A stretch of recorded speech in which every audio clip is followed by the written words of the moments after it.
Third person పంపించే links ఏది click చేసినా ఆ లింక్ ద్వారా వచ్చే వెబ్సైట్ ఒరిజినలా లేకపోతే ఫేక్ అనేది చెప్పలేం. ఎందుకంటే లింకుల ద్వారా ఒరిజినల్ని కూడా మనం ఒక లింక్గా పంపించవచ్చు. కానీ అన్నోన్ పర్సన్ పంపిస్తున్నాడు లింకు అంటే కనుక అన్నోన్ పర్సన్కి మనకి హెల్ప్ చేయాలనే ఉద్దేశాలు ఇటువంటివి ఏమి ఉండవు. వాడి స్వలాభం కోసం పంపుతారు.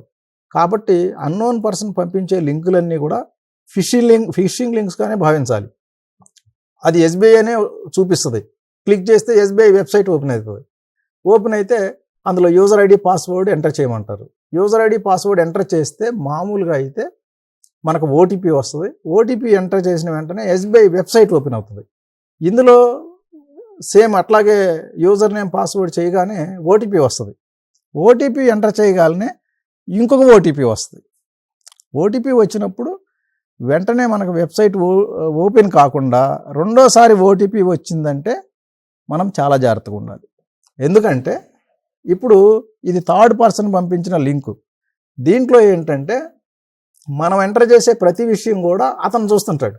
ఇక్కడ యూజర్ ఐడి పెట్టినాం, పాస్వర్డ్ పెట్టాం, ఆ రెండు అతను కాపీ చేసుకొని ఒరిజినల్ వెబ్సైట్లో అతను కొట్టేస్తాడు. ఒకసారి ఓటీపీ కొట్టినప్పుడు అతని ఒరిజినల్ వెబ్సైట్ నుంచి ఓటీపీ వస్తుంది. మనం ఆ ఓటీపీని ఇక్కడ ఎంటర్ చేస్తాం. ఆ ఓటీపీ చూసుకొని అతని ఒరిజినల్ వెబ్సైట్లో ఓటీపీ ఎంటర్ చేస్తాడు. అతనికి ఒరిజినల్ వెబ్సైట్లో మన అకౌంట్ ఓపెన్ అయిపోద్ది. మనకు మాత్రం మళ్ళీ రెండోసారి ఓటీపీ వస్తుంది. అంటే ఆ రెండోసారి ఓటీపీ వచ్చింది ఏంటంటే ఆయన ఒక ట్రాన్సాక్షన్ చేస్తాడు, దాని ఓటీపీ. ఆ రెండోసారి ఓటీపీ ఎంటర్ చేసాము అంటే డబ్బులు వెళ్ళిపోతాయి.